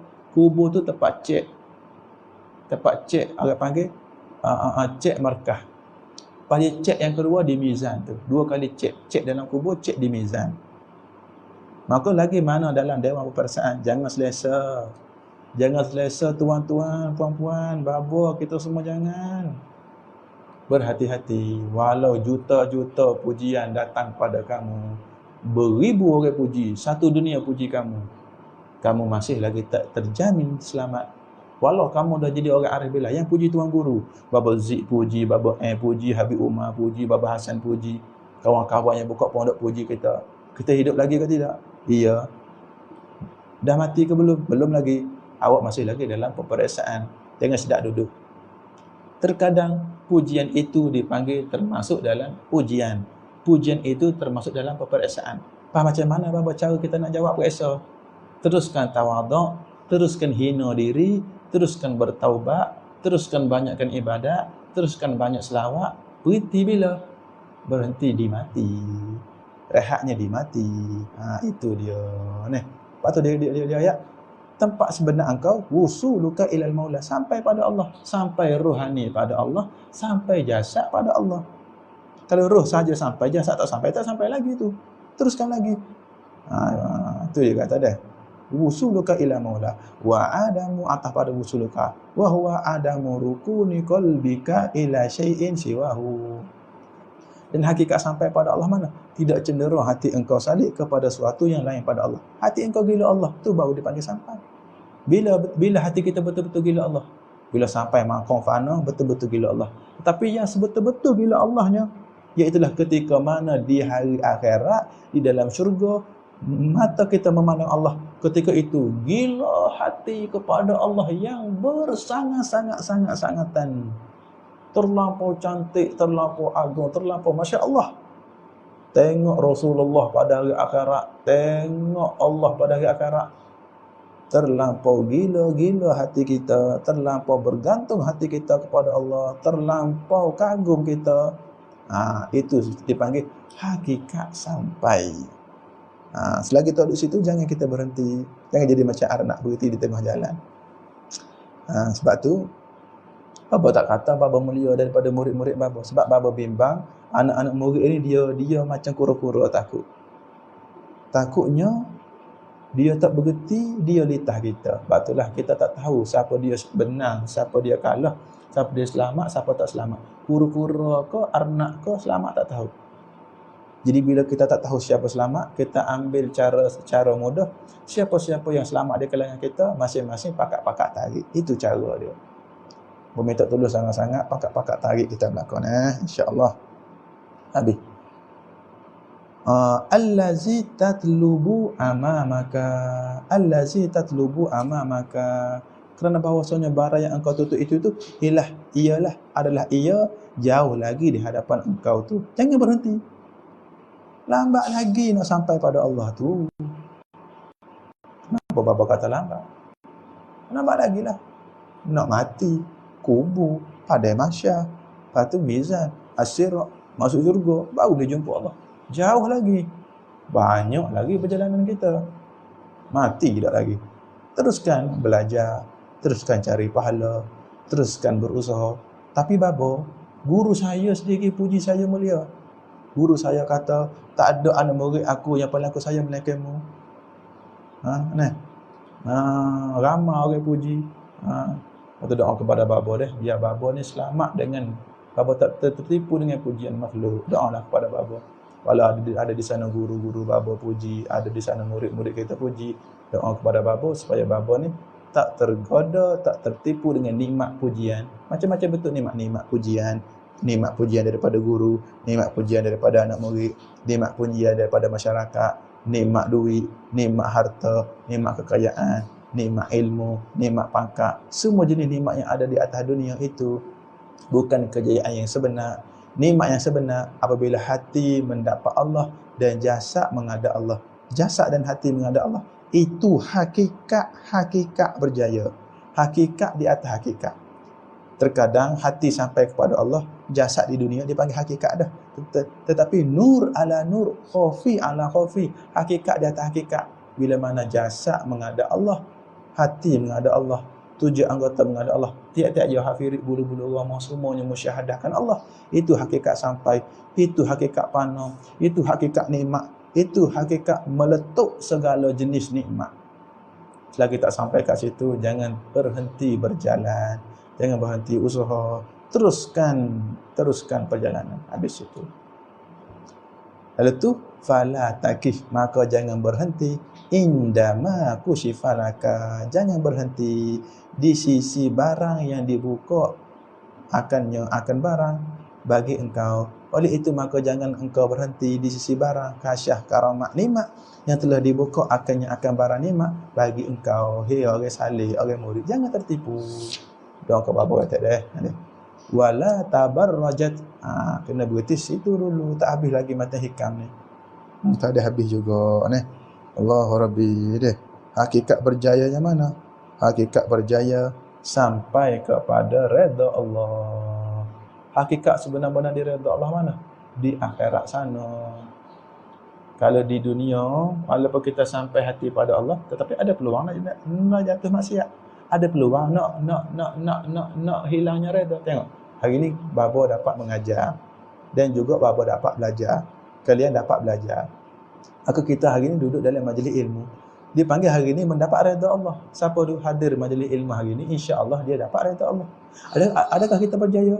Berjaya dah babo dapat redha Allah. Hari ni dapat redha Allah. Petang kali malam ni boleh jadi ke tak kita buat maksiat? Boleh jadi. Besok boleh jadi ke tak kita buat maksiat? Boleh jadi. Maka redha hari ini bukan redha yang sebenar. Redha yang sebenar bila saat kita mati dalam keadaan taat, keadaan diampuni dosanya, hal keadaan jasad kita dan hati kita menghadap Allah dan di syurga. Itu hakikat redha yang kekal abadi. Redha yang selama-lamanya. Jadi ada redha majazi, ada redha hakiki. Ini dipanggil redha yang terima tak redha. Hari ni redha, kejap lagi buat maksiat, kejap lagi kita deraka. Tak redha pula. Ada redha, ada tak redha. Redha hakiki iaitu redha yang kekal aridilah. Redha yang kekal. Mana? Redha akhirat. Selagi mana tak mati, walau penuh tubuh dengan ibadat, ingat bila-bila masa saja kita boleh jatuh dalam maksiat. Bila-bila masa saja kita boleh jatuh dalam dosa. Walau dah banyak ibadat, tetap teruskan ibadat.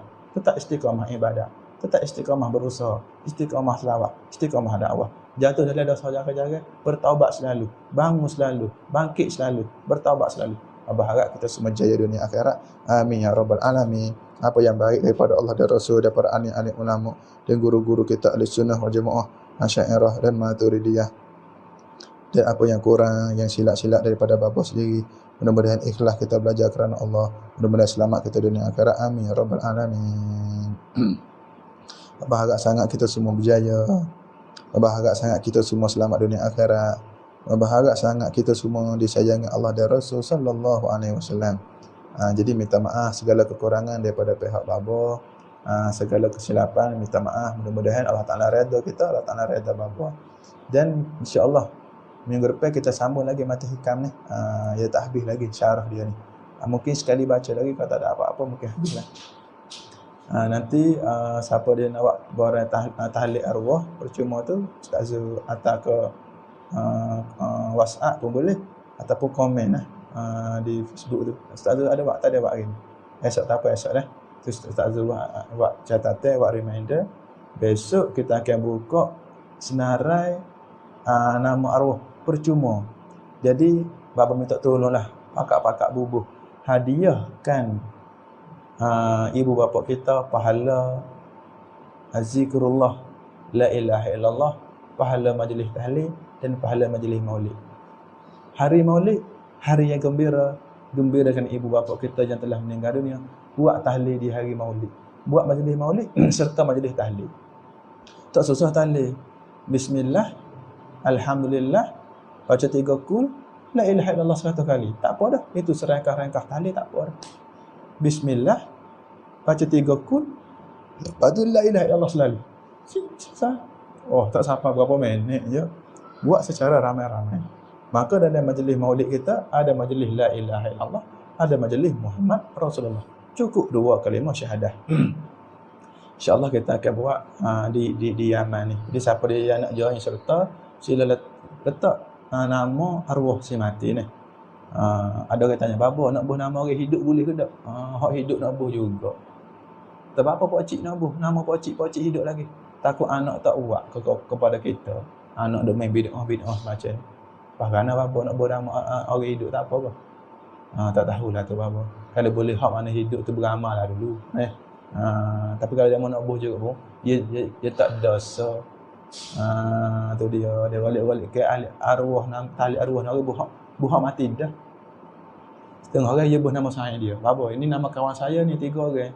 Tapi dia hidup lagi. Kenapa berbodoh? Malah belajar fardu ain bapa. Bubuh lalu nama dia bila-bila. Ada juga dah. Kalau boleh buh hak mati dah lah. Buh hak mati dah. Nah, nama dah tahlil arwah. Bukan tahlil orang hidup ni, tahlil arwah. Tahlil orang mati. Orang hidup beramal dulu, beramal. Orang mati je nak amal tak ada dah, yang mati dah. Ni orang panggil bantuan kita orang hidup kepada orang mati dah. Tu mudah-mudahan dah. Mudah-mudahan selamat kita dunia akhirat, berjaya kita dunia akhirat. Amin ya rabbal alamin. Jadi begitu apa yang baik daripada Allah dan Rasul, yang kurang-kurang daripada bapa sendiri, bapa minta maaf. Jika kalau silap, ada soalan. Ada soalan dia. Sempat lagi masa Ustaz, sempat lagi masa. Ada 2 soalan. Ada soalan. Assalamualaikum Tuan Guru Baba. Waalaikumsalam warahmatullahi wabarakatuh. Adakah dikira riak jika orang tahu amalan kita? Contoh kita buat amalan sunat seperti duha dan sebagainya, kita nak susuk, tak ada niat dah nak tunjuk ke orang. Tapi bila kita duduk tempat ramai, contohnya duduk pondok atau sebagainya, kalau selawat pakai tunjuk je.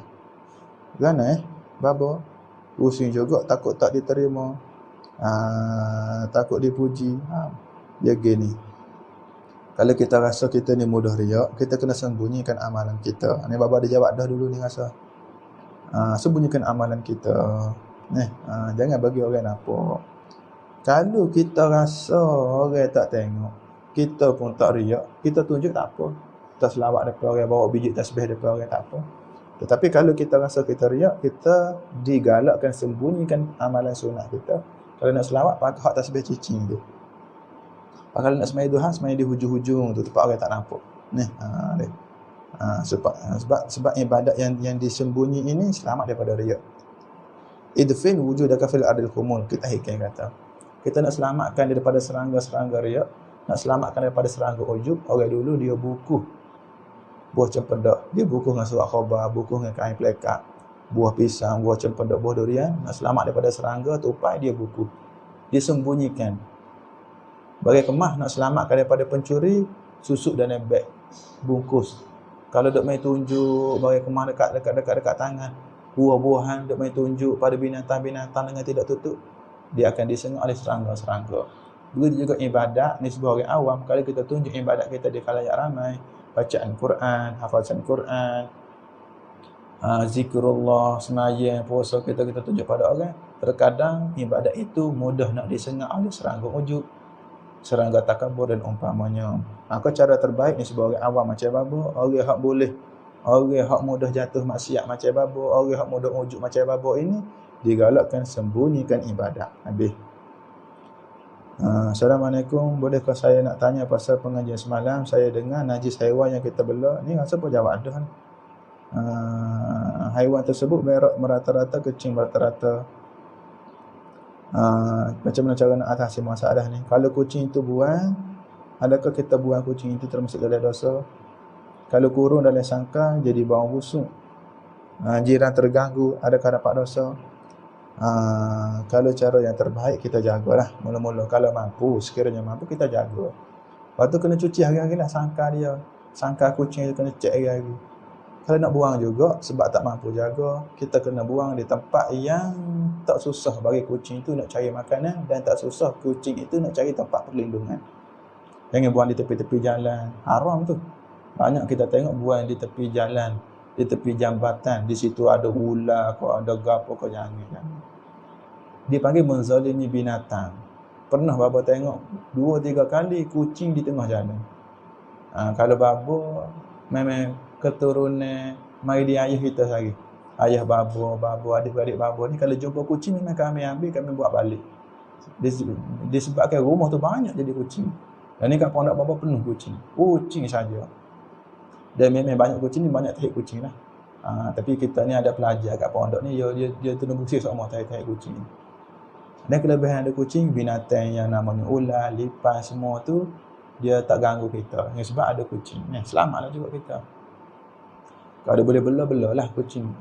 Sahabat Nabi SAW, sahabat Nabi radhiyallahu anhu namanya Abu Hurairah, bapa kucing kerana suka bela kucing. Nabi suka sahabat dia bela kucing. Tapi kalau kita tak mampu, boleh kita nak buang dia, tetapi buang di tempat-tempat yang selamat. Di tempat yang ada makanan, mudah cari makan dan mudah cari tempat perlindungan. Kalau kucing tu kecil, kita tak dibenarkan buang dia, tak digalakkan buang. Jaga dia sampai dia boleh berdikari. Ni kadang-kadang kucing kecil perlukan ibu, perlukan susu ibu, kita dah buang dia masa kecil lagi. Comel-comel lagi kita buang dia.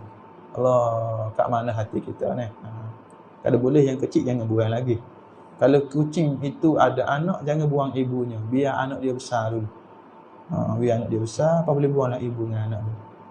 Jangan bermudah-mudah. Terkadang kucing ini pun dipanggil ujian daripada Allah. Awak lari ujian kucing, tu saya bagi ujian lain. Ujian ni bila dah sampai masa dapat juga, tak dapat nak lari juga. Awak buang kucing dapat ujian lain. Saya stres dengan kucing, awak buang kucing, awak dapat ujian lain. Nak lari mana? Dunia ini tempat ujian. Tu dia ni. Habis itu. Jadi kalau tak mampu juga nak jaga, boleh kita buang, tetapi buang di tempat yang tak memudaratkan kucing tu. Allah Subhanahu wa taala a'lam. Begitulah, mudah-mudahan deh. Berharap kita semua berjaya dunia akhirat, cemerlang kita dunia akhirat. Amin ya rabbal alamin. Habis itu dulu, ala kulli hal, bulan Maulid ni bapa sarankan kita buat majlis Maulid walaupun sedikit pun. Walaupun dalam majlis tu ada buah tamar sekalipun bangun selawat tadi. Lepas tu kita doa minta tahwil selamat dunia akhirat. Kalau kita rumah kita seorang bapa, saya rumah tak ada orang bapa, saya duduk seorang je. Buat seorang diri tak apa. Buat seorang diri. Tu dia, awak dengar, awak ambil wudu, awak sembahyang sunat 2 rakaat, awak baca selawat. Tak pandai selawat, awak tengok ada internet, dia ada tulisan selawat di internet. Cari bacaan selawat. Tak pandai membaca apa-apa, saya tak pandai baca, saya baru masuk Islam. Oh, awak pasang YouTube ada selawat, Awak dengar. Awak bila awak tengok orang dalam video tu berdiri, awak berdiri lah. Tidak wajib berdiri, sunnah. Tanda hormat. Awak berdiri. Sudah awak berdiri, awak pun dengar kuliah. Dengar kuliah. Habis maulid, awak pun buka nasi buka, awak pun makan. InsyaAllah, buatlah maulid. Walau kita duduk seorang sekalipun. Mudah-mudahan selamat dunia akhirat dan mudah-mudahan jaya dunia akhirat. Awak pun minta doa kepada Babo juga. Biar Babo ni selamat dunia akhirat. Biar Babo ni boleh beramal. Biar Babo ni tidak sembang saja. Doalah. Taklah selamat sungguh-sungguh Babo ni. Tolong dermakan doa kepada Babo. Duit Babo tak caralah mana. Babo nak doa. Duit pun tak ada. Tetapi pahala pun tak ada lah mana juga ni.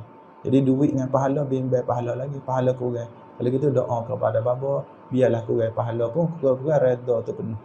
Biar Allah Ta'ala redha Babo, keluarga Babo, anak murid Babo semuanya dan umat Nabi Muhammad supaya kita semua diredai sentiasa 24 jam. Amin ya rabbal alamin. Tolong doa deh. Habis itu, a'udzubillahi minasyaitonirrajim. Bismillahirrahmanirrahim. Alhamdulillahirabbil alamin wassalatu wassalamu ala asyrafil anbiya'i wal mursalin wa ala alihi washabihi ajma'in. Allahumma ighfir ummata Muhammad sallallahu alaihi wasallam. Ya Allah, ampakanlah dosa-dosa umat Nabi Muhammad sallallahu alaihi wasallam. Semua umat Nabi Muhammad apalah ya Allah dosa-dosa kami ya Allah. Dosa bapa, dosa guru kami, dosa diri kami, ibu bapa kami, sahabat kami, keluarga kami. Orang yang kami kenal, orang kami tak kenal. Kawan kami, orang kampung kami, negara kami. Semua umat Nabi Muhammad sallallahu alaihi wasallam yang pernah tolong kami, yang pernah khianat kami, maki kami, sihir kami, santau kami, benci kami, sindir kami dalam geruk, menganjing kami, nak mempelaga kami, nak fitnah kami. Apakanlah dosa kami dan mereka itu, dan we jadi juruh kami dan mereka itu, we jadi baik kami dan mereka itu, we jadi soleh-solehah kami dan mereka itu. Dan apakanlah dosa-dosa orang yang pernah kami buat zalim, pernah kami ada sangkut hutang dengan mereka suatu ketika dahulu. Allahumma arham umat Muhammad sallallahu alaihi wasallam. Ya Allah, rahmatilah, sayangilah kami semua umat Nabi Muhammad sallallahu alaihi wasallam. Syurga hakiki disayangi Allah dan Rasul. Matlamat hakiki disayangi Allah, diredai Allah, dirahmati Allah dan Rasul. Itulah matlamat hakiki. Teruskan berjalan selagi mana tak sampai kepada matlamat, teruskan berjalan. Syurga hakiki dirahmati, diredai, disayangi Allah dan Rasul. Neraka hakiki tidak disayangi, tidak diredai Allah dan Rasul. Auzubillah min zalik. Allahumma farrij umat Muhammad sallallahu alaihi wasallam. Allahumma aslih umat Muhammad sallallahu alaihi wasallam. Ya Allah, selamatkanlah kami dunia akhirat. Berilah kepada kami segala kebaikan dunia akhirat. Setiap saat bertambah segala kebaikan kami, setiap saat hilang segala kejahatan kami. Di sisi Allah dan Rasul, kekalkanlah kami dalam baik. Setiap saat, setiap masa hingga kepada akhirat sana. Allahumma farrij umat Muhammad sallallahu alaihi wasallam. Ya Allah, tenanglah hati kami umat Nabi sallallahu alaihi wasallam. Walau kami banyak bala, banyak musibah, banyak yang membenci, banyak yang memaki, banyak yang menghina kami, banyak ujian kepada kami. Tenangkanlah hati kami dunia akhirat. Tenangkanlah hati kami, tenangkanlah hati kami, tenangkanlah hati kami. Dalam taat, dalam menuju Allah dan Rasul sallallahu alaihi wasallam. Dalam menuju redha Allah dan Rasul. Dalam usaha dakwah. Walau banyak bala bencana, tenangkanlah hati kami ya Allah. Lapangkanlah hati kami ya Allah. Ya Rabbi, ana zalamtu wa ana asatu wa ana jahiltu. Wahai Tuhan kami ni banyak